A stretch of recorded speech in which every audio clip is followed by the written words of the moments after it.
hand you over to the man who's actually going to launch Michael's book, Gregory TD. I suppose you could say he's the major representative of the interests of the men and women who own property. Maybe the only one we have in the job these days. So I think it's most appropriate that he should do the honours and launch Michael's book. Gregory.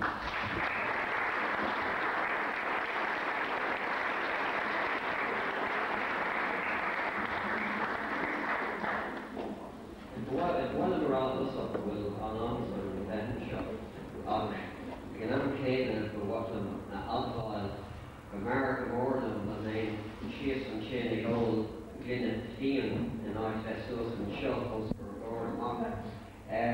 For those of you who don't have the use of the first official language, what I was just saying was that while I'm happy to be here tonight, I feel much more comfortable down there when you sipping a glass of wine up here in front of you, addressing you. But however, having said that, I have to say that when Michael rang me a week or two ago and asked me to say a few words at the launch of his book on the 98 Rebellion, I was genuinely flattered and honoured by his call. His book, as you know, is entitled When They Followed Henry John. However, when Michael rang, I was in a kind of panic, not much different than I am now, but at that time I had just heard the latest rumour of a date for the impending general election. So I was trying to put together leaflets and policy statements and do all of those with running the one-man election campaign. So I was a bit apprehensive that I might not have time to read this book, let alone have time to reflect sufficiently on the content so that I could comment in some appropriate way here tonight. However, I have to say that Michael very quickly put me at ease by saying all I need to do, quote, was talk for 2 minutes, then introduce him and he'd do the rest. I immediately took him at his word. However, Michael then sent me a list of the members of the 98 Committee, which contains not just persons far more qualified than I to launch the book, but several persons of such diverse political positions that I decided that should I speak for longer than 2 minutes, I would be certain to put my foot in it with one or other of them. Having said that, I did look forward to reading about the heroic, tragic, ill-fated events of '98. When I started the book, I was immediately struck by the concise clarity of style, which makes the book so easy to read and helps sustain our interest right through the 140 or so pages. Each of the 9 chapters is devoted to an account of the part played by one of the leading revolutionaries, giving us not just an insight into the main personalities, but into the Ireland north and south of their time. As one reads the chapter on each leader, a fuller overall picture of the rebellion is formed in a way that no single account could hope to achieve. In this way also, we get greater detail about the lives of lesser-known leaders, while at the same time, a superb summary both of Wolfe Tone, the father of Irish republicanism, and quite an outstanding documentary of the epic campaign of Henry John McCracken in the North, to whom the book is solely dedicated.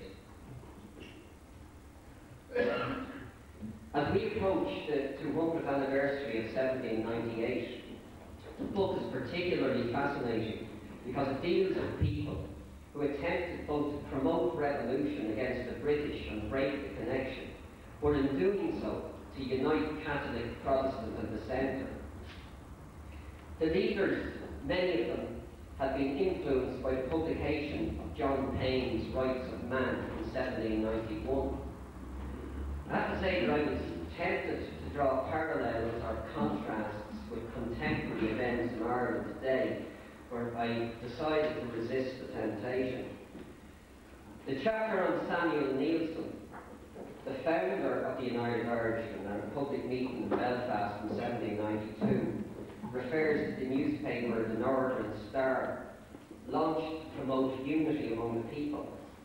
It was enormously successful, published twice weekly, sustained by advertising, and lasted 7 years until orange mobs wrecked the premises and threw the printing equipment out on the street. I suppose that was a measure of success.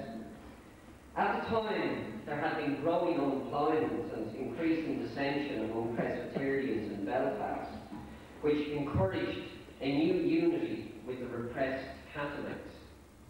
In response, the government moved against the Presbyterians, while the recently formed Orange Clubs were all granted immunity in their sectarian campaign against Catholic families.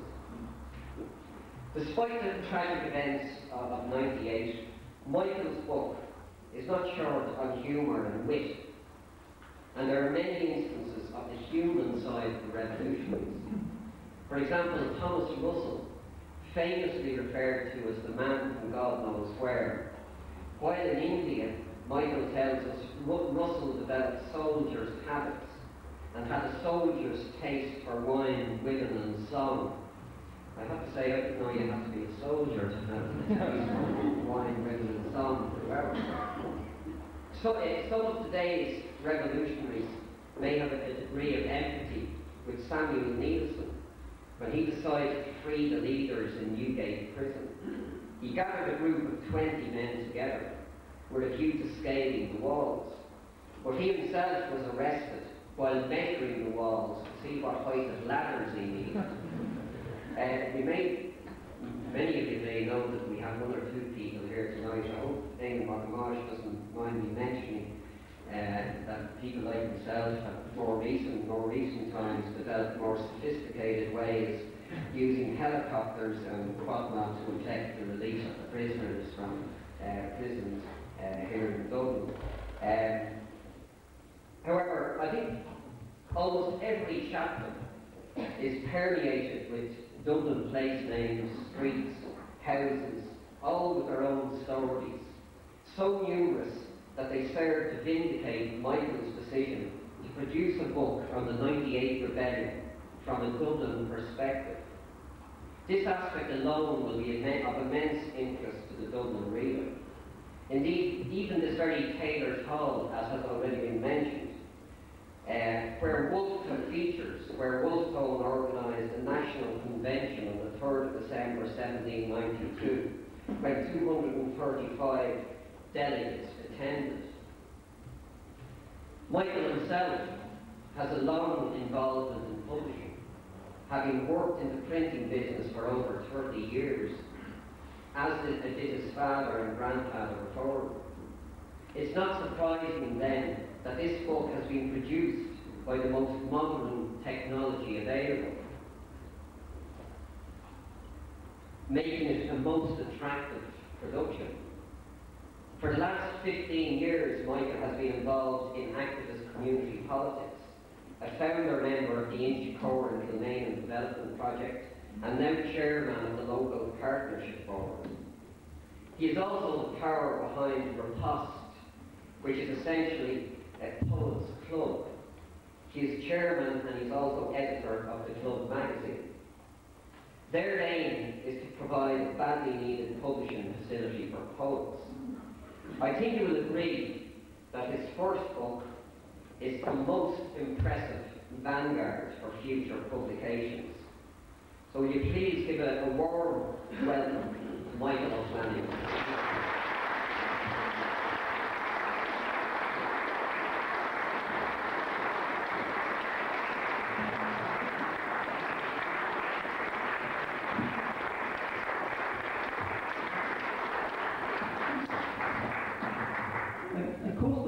Accustomed as I am to public speaking,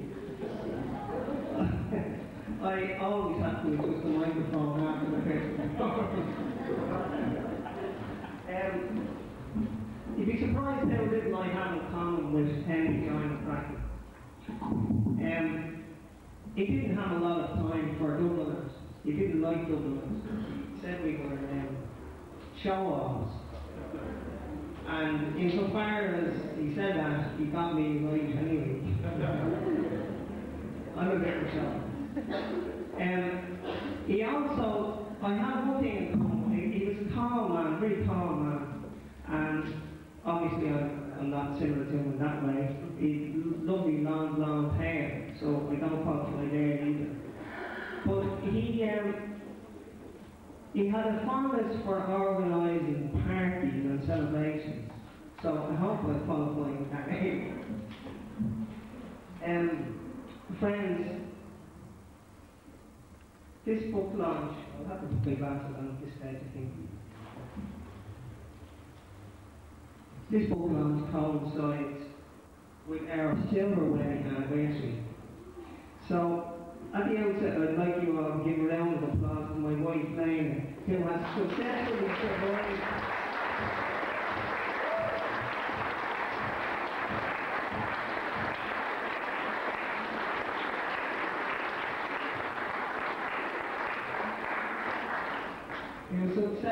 Living with me for 25 years. I'd like to thank you all for coming this evening. Writing can be a lonely activity, and it's estimated that 1 book in 50 is ever published or sees the light of day. History books in particular have their own problems. 3 times in the last week I've heard it said that we should stop looking at the past, that we should get beyond all that the future is what we should concentrate on.